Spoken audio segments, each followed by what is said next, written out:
C'est risqué. Bonjour à toutes, bonjour à tous. Bienvenue dans l'émission comme toujours. Il y a de la joie. Une émission consacrée à Jean-Pierre Pouvreau, oui, au patrimoine, sacré patrimoine vivant, au savoir-faire d'hier et d'aujourd'hui. Et aujourd'hui, mesdames et messieurs, nous vous proposons une chevauchée fantastique, une émission qui a de la suite dans l'équidé, comme Jean-Pierre Pouvreau. Normal, nous recevons Aurélie Bosmayer, chorégraphe équestre, comédienne, enseignante à la Grange d'Asson. Une structure finalement toute dédiée au cheval, où l'enseignement et spectacle se mêlent. Allez, il pique, hurrah! Tous en selle et il s'en va. Le petit cheval dans le mauvais temps, qu'il avait donc du courage. C'était un petit cheval blanc, tous derrière. Le petit cheval, mon petit Jean-Pierre, à la Grange d'Asson. L'art équestre, c'est leur dada. Notre invité en a fait sa spécialité, je dirais son cheval de bataille, devrais-je même dire. Ancienne écuyère du musée vivant du cheval, titulaire du bac ARA, Aurélie Bosmayer a fait ses hippoclasses avec les plus grands artistes comme Mario Luracci ou les écuyers du cadre de Saumur. Elle est parvenue à l'excellence. Aujourd'hui enseignante, spécialisée en monte amazone, elle endosse aussi le rôle de chorégraphe équestre et fait vivre un lieu atypique où l'esprit familial, convivial et professionnel sont les maîtres mots.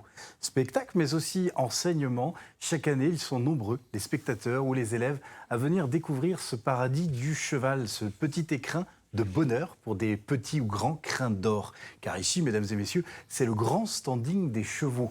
Dans les écuries, tous font partie du gratin, du crottin. Tous sont élevés aux petits soins, tous réclament la plus grande attention. Ici, le cheval est précieux, c'est un artiste, car on sait combien il faut de temps pour former un brave, un artiste. Pas question de perdre 1% du patrimoine. À force d'acharnement, de passion, de patience, à force de sérieux, de prendre leur fourrage à deux mains, eh bien, les artistes parviennent à l'excellence. Ici, on apprend à respecter, à aimer les chevaux, à les chouchouter, et pas n'importe comment. Mesdames et messieurs, ce n'est pas en droguant un cheval qu'on en fait un crack. Non, au contraire, ils les bichonnent, ils les soignent. Une écuyère, matin, midi et soir, puis ils leur font même découvrir la culture, la musique, la culture pour tous. Il paraît qu'ils les emmènent dans des boîtes chevalines avec disques jockey professionnels. Les guettas de la horse music sont à profusion, avoine à volonté. Qu'est-ce que vous voulez? Quand il y en a pour l'un, il y en a pour l'autre. Allez, trêve de plaisanterie. C'est de sa faute, il se met sur la selle et foin de parole et autres calembourins piteux. Passons maintenant aux choses sérieuses. Quelle est l'histoire de la Grange d'Asson? Quel est le concept? Qui compose l'équipe? Musée, spectacle, prestations, cours, stages? Comment mener de front toutes ces activités? Combien de chevaux? Comment les faire travailler? Comment répéter un spectacle? Autant de questions que nous allons poser à notre invitée. Aurélie Bosmayer, bonjour. Bonjour. Bienvenue. Merci de m'avoir invité sur votre plateau. Ouais. Ouais, vous avez vu, vous avez même un cavalier. Oui. Tant qu'il ne bouge pas comme ça, ça va. Je pense que la selle, ça fait au moins 150 ans qu'il n'y a personne qui est monté dessus. C'est pas vrai. C'est une selle du XVIIIe siècle. Du XVIIIe siècle. Oui, voilà. Une selle Amazone du XVIIIe siècle. Bravo. Non, j'ai pas monté un Amazon. Non, je prends un coup de vieux. Mon petit canasson. Bon, alors avant de se lancer dans le sujet, permettez-moi, vous avez déjà fait connaissance de nos deux étalons de l'émission. Avec eux, c'est Blanc Poney ou Poney Blanc, nos deux Jean-Pierre. Modeste, hein. Comment? Modeste. C'est un peu cavalier, peut-être. Oui, quand même. Parce que je me sens très cavalier. C'est vrai. Oui. Bon. Ça va bien, Jean-Pierre. Je vois que vous êtes en forme. Oui. C'est bien. Et vous avez réuni plein de sujets sur les chevaux. J'ai trouvé deux informations qui, moi-même, m'ont surpris. C'est donc, voilà, je me suis dit, tiens, on va les partager. D'accord. Voilà. Sur la mobilité? Non, sur les chevaux, sur des situations qui, je me répète, mais m'ont surprise. Je ne m'attendais pas à entendre des choses comme ça. Chevaux et spectacles. Sur les chevaux. D'accord. De l'époque où on tire les archives, les spectacles en Vendée, ben ça n'existe pas. Oui. D'accord. Non, il y a quand même des activités équestres, mais c'est surtout autour de châteaux. Oui. Et où il y a déjà des sortes de concours, des choses comme ça. Mais c'est surtout autour de la vénerie. D'accord. Ouais. C'est ça, jusqu'à l'avant-guerre, les années 50. C'est la vénerie qui porte l'hippisme. Et notre ami Jean-Pierre Pouvreau. Période de crise, période d'hiver, la crise est permanente de toute façon. Faut faire des économies partout. Bon, c'est le moment. Les patates farcies de Mimi, c'est la période de la pomme de terre. Elles sont là un plat roboratif, simple, pas cher, abordable, qui est très goûteux et qu'il faut absolument essayer. C'est la crise, mais il y a de la joie. C'est la crise, mais il y a de la joie. Il y a de l'optimisme en bocal. Mais bien sûr. Oui, on vous voit chevaucher comme ça en début d'émission. Tant que ça bouge pas. Aurélie, présentez-nous cette structure toute dédiée au cheval, puis assez atypique finalement, la Grange d'Asson. Oui, alors en fait, la Grange d'Asson, ça représente mon rêve, tout simplement. C'est un lieu qu'on a acheté dans un premier temps parce que j'ai eu un vrai coup de cœur pour la maison, pour le lieu.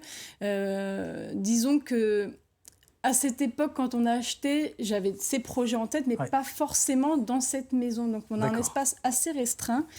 Et je me suis dit, on n'arrivera jamais à faire quoi que ce soit ici. Puis finalement, non, j'ai dit, on a ça, il faut absolument qu'on mette les choses en place.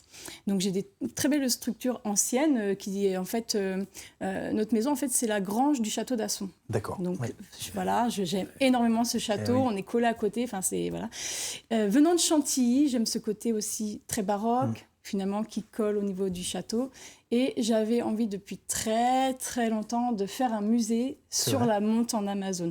Et bien, en fait, c'est venant de Chantilly, ce concept de musée vivant, avec de l'animation, de donner la possibilité aux gens de comprendre, de pouvoir répondre aux questions aussi. J'avais vraiment envie de transmettre ça. Donc, j'ai eu mes selles, on m'a donné les selles, mais il y a très longtemps, je les ai gardées en me disant, un jour, je vais les exposer. Et le jour est arrivé. Et ce jour est arrivé. Donc, dans cette grange, au début, j'ai monté un petit centre équestre.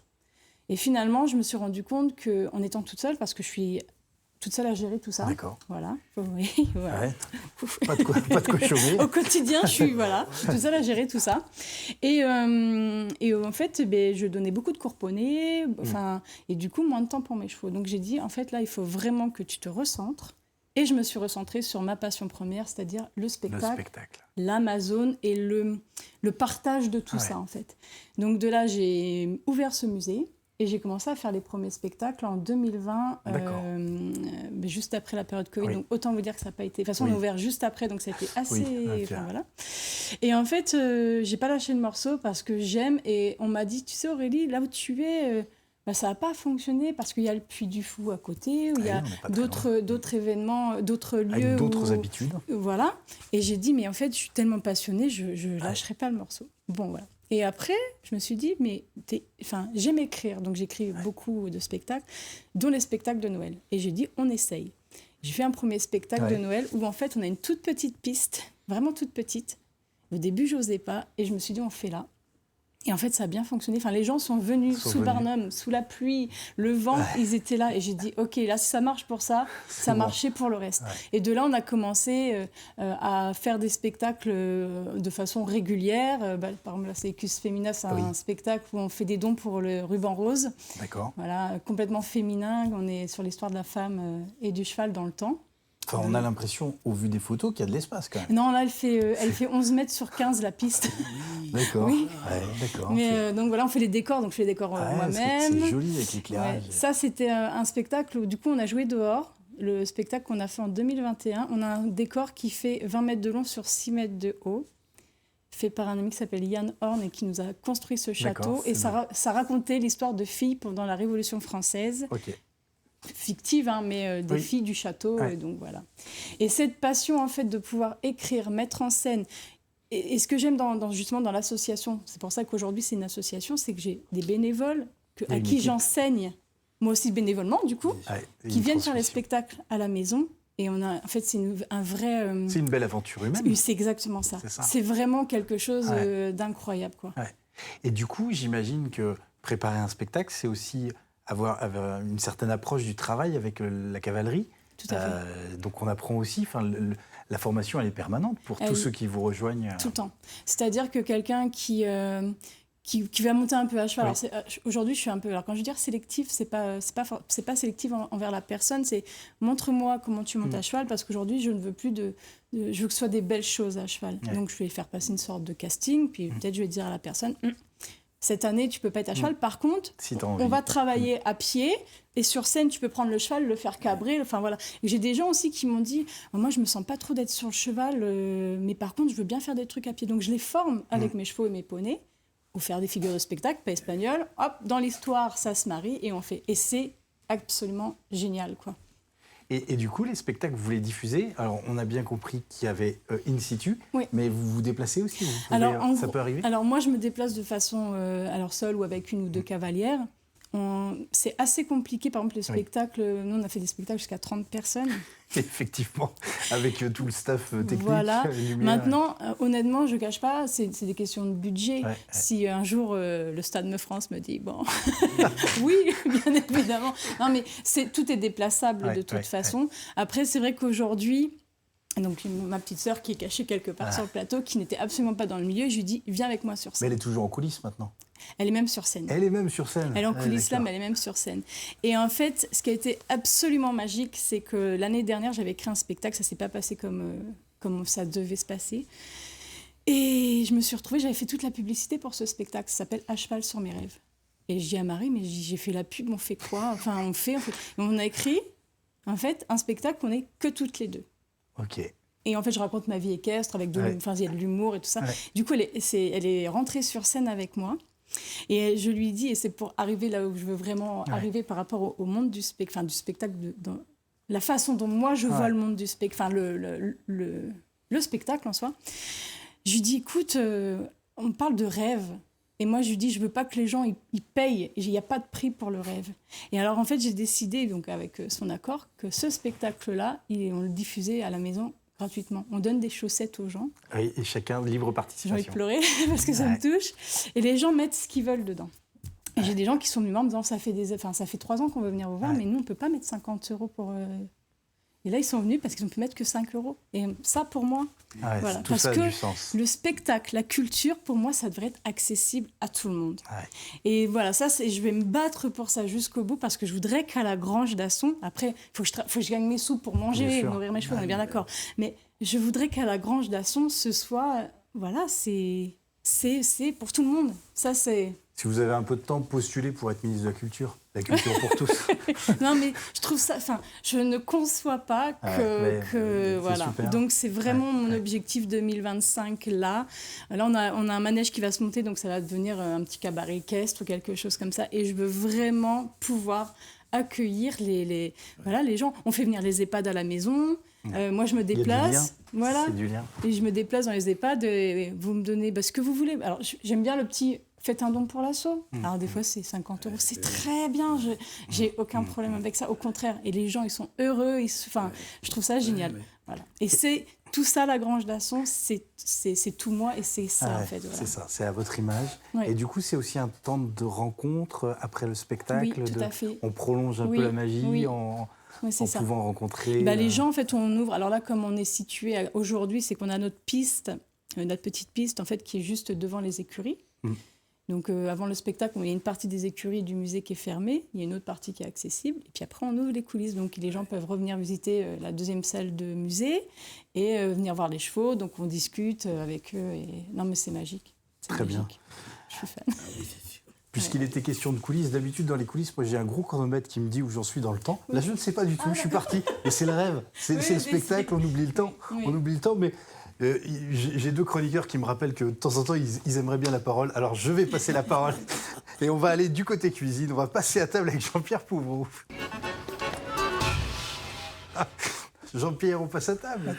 Alors, c'est l'hiver, c'est le mauvais temps plus ou moins, par intermittence comme le reste, c'est la pleine saison des pommes de terre. Alors, il faut faire des pommes de terre farcies, c'est plus très à la mode, mais c'est complètement actuel, et ça peut se manger pendant une journée, 2, 3, c'est parce qu'on servait au frigo sans problème. On prend des grosses pommes, j'ai une recette détaillée, hein. Il y a 8 grosses pommes de terre à chair ferme, bio, 400 g de chair à saucisse, 2 œufs bio, 100 g de beurre de demi-sel, échalotes, ail, 1 litre de bouillon de volaille, 100 g de sauce tomate. Et on cuit les pommes de terre d'abord à l'eau, on les fait bouillir. Moi, je préfère avec la peau. C'est tout l'intérêt de prendre des pommes de terre bio. Et une fois qu'elles sont cuites, on les coupe en deux, on récupère, on fait un cru dans le mi-temps, on les évide. Voilà. Et alors donc la pomme de terre qui est déjà cuite, faut qu'elle soit à chair ferme. On écrase la pomme de terre. La chair à saucisse qu'on a acheté, les 400 grammes, on les mélange avec les œufs, la sauce tomate, les oignons, l'ail et puis les pommes de terre. Et on farcit les pommes de terre qui sont évidées avec ça. On met le reste de fond de volaille dans le fond de la plaque, un petit peu de beurre s'il faut, dans le fond de la plaque également, et on fait cuire au four pendant 1 heure à peu près, à 170, 180 degrés, voilà, à découvert pour que ça gratine un petit peu. Rajoutez du fromage si vous en avez au frigo qui ne sert pas, éventuellement à la fin. Bon, La crème, du fromage, voilà, tout ça, c'est voilà. bon. et voilà un plat complet qui régalera tout le monde, qui est basique, qui est facile. L'avenir est aux la choses patate. faciles. Ah, voilà. Ah, je croyais que vous alliez dire que l'avenir était à la patate, mais pourquoi pas? Ah, mais elle est entre autres avec la patate. Hein. Mais vous l'avez toujours, la patate, vous? Ah, mais je fais tout pour l'avoir.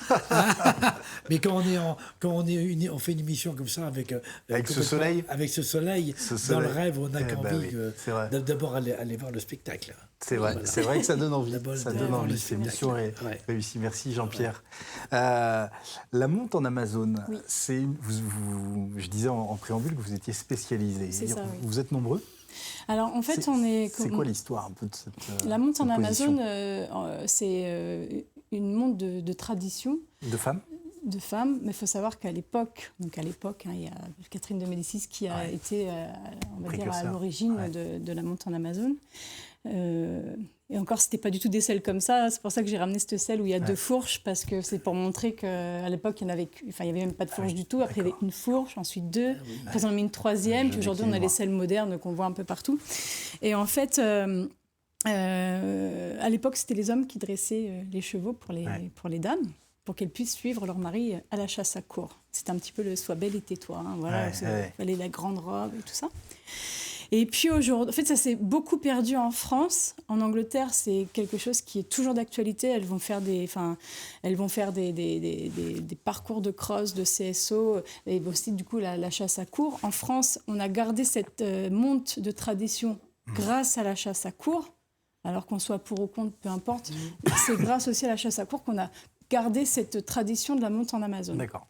Ça s'est beaucoup perdu. Et puis aujourd'hui, c'est vrai que dans le spectacle, quand on arrive avec une belle robe, une grande robe, les gens ils sont toujours impressionnés de voir comment elle fait. Enfin, je trouve ça génial. Alors, moi, je sais que je monte aussi en pantalon, alors ça choque beaucoup, mais pour montrer aux gens comment on monte en Amazone. Enfin, voilà, dans mes animations pédagogiques, souvent, je suis en pantalon. Voilà.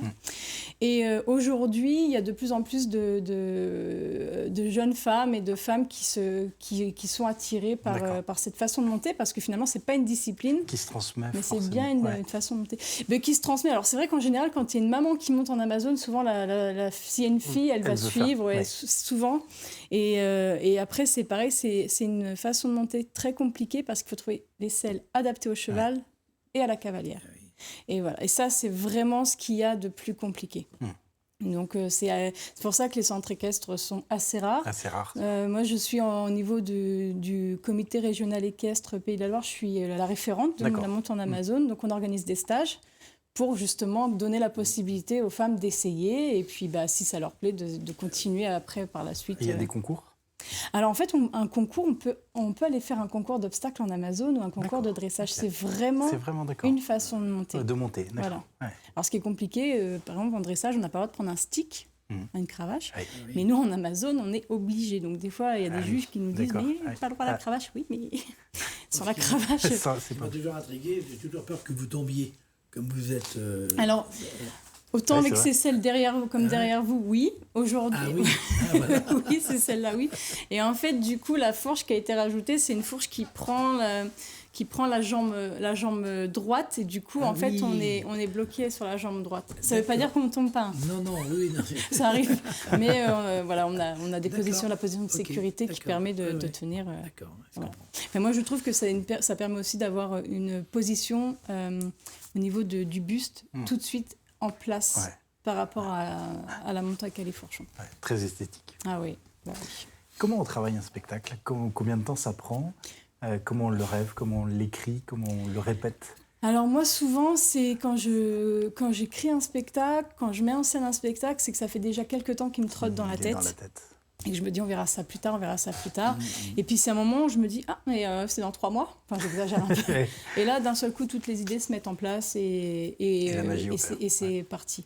Si on me demande d'écrire un spectacle, je ne sais même pas si je serais dans la capacité de... Enfin, je ne sais pas. Voilà, d'une commande. Comment gérer ça, Voilà, je ne sais pas. Moi, c'est vraiment des choses qui me trottent dans la tête. Et puis...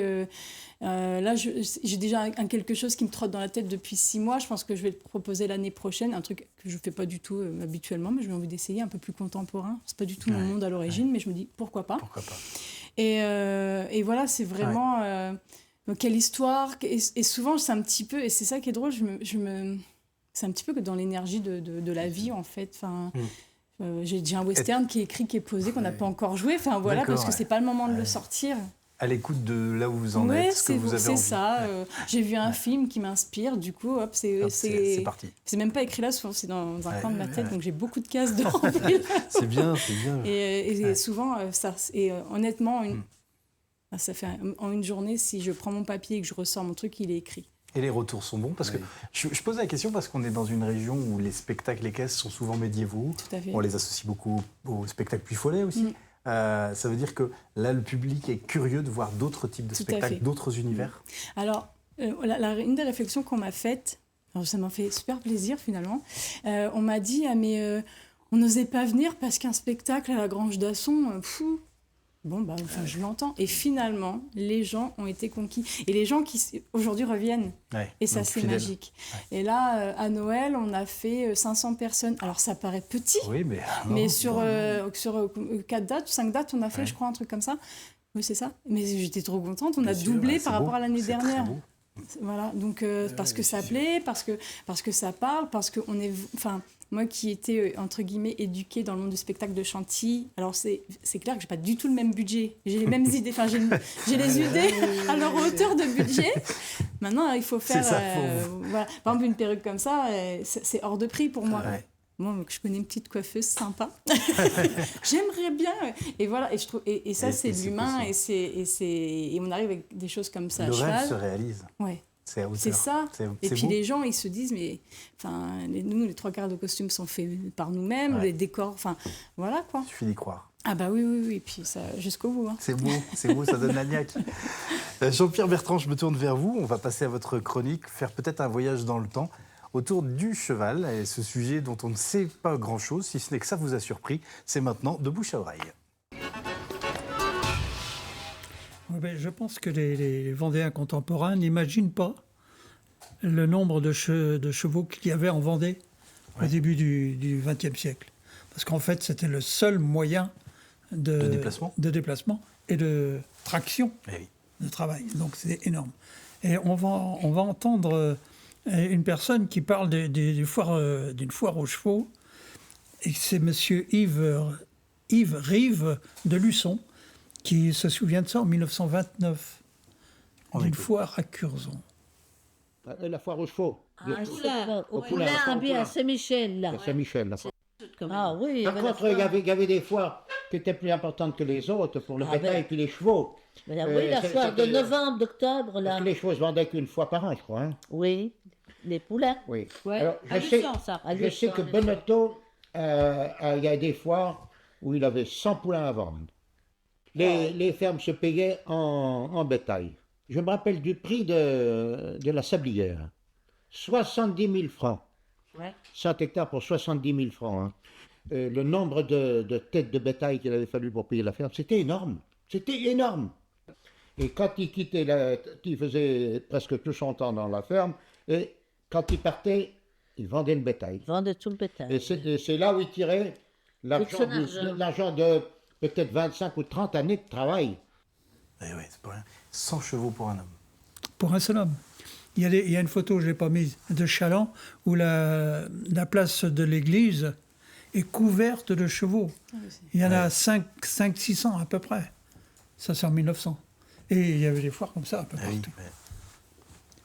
La Vendée était réputée pour... La Vendée a été réputée pour redonner de la santé, du tonique aux chevaux. Ouais. Et le dernier Le sujet deuxième thème, c'est assez cavalier. votre C'est une sourire. dame qui se souvient d'une situation, même chose, au niveau de la gendarmerie. Alors on va l'écouter, c'est Madame Muraille. Cette Dame Muraille est de la commune de Chailly-les-Marais. Et elle va nous parler, donc, en 1931, de ses souvenirs à propos de quelqu'un de sa famille qui était gendarme à cheval. Ils étaient gendarmes à cheval, c'est comme ça qu'on les qualifiait. Sur l'acte de mariage de mon grand-père, il était nommé gendarme à cheval. Et donc ils avaient leurs écuries sur le bord aussi de la route, en dehors quand même de la propriété. Et une dame m'a dit que son père avait à cheval et les chevaux des gendarmes devaient s'appeler avec les 3 premières lettres du nom de son propriétaire. Par exemple, pour le père de cette dame qui s'appelait Careille, son cheval s'appelait Carolus, les 3 premières lettres. Alors, mon grand-père qui s'appelait Chevalier, ben, je ne sais pas, je n'ai pas su le nom de son cheval. C'est dommage qu'il ne m'ait pas dit ça, lui. Mais enfin, lui, mon grand-père, je ne l'ai pas connu. Il est mort, j'avais 18 mois. Alors. Étonnant. C'est étonnant, Ouais, oui, très c'est- étonnant. Merci beaucoup Jean-Pierre. Merci prie. les Jean-Pierre. Et puis je me tourne vers vous Aurélie. Merci beaucoup. Merci à Alors vous. on a bien noté, la Grange d'Asson nous ouvre les portes et je crois qu'elle nous ouvre les portes le 19 mai prochain. C'est ça. Et puis l'occasion aussi de découvrir la cavalerie, et toute l'équipe, Oui. et puis de prendre note pour les prochains spectacles. Ça, et puis on fait un spectacle gratuit le soir, le 19 mai, pour... Voilà, voilà.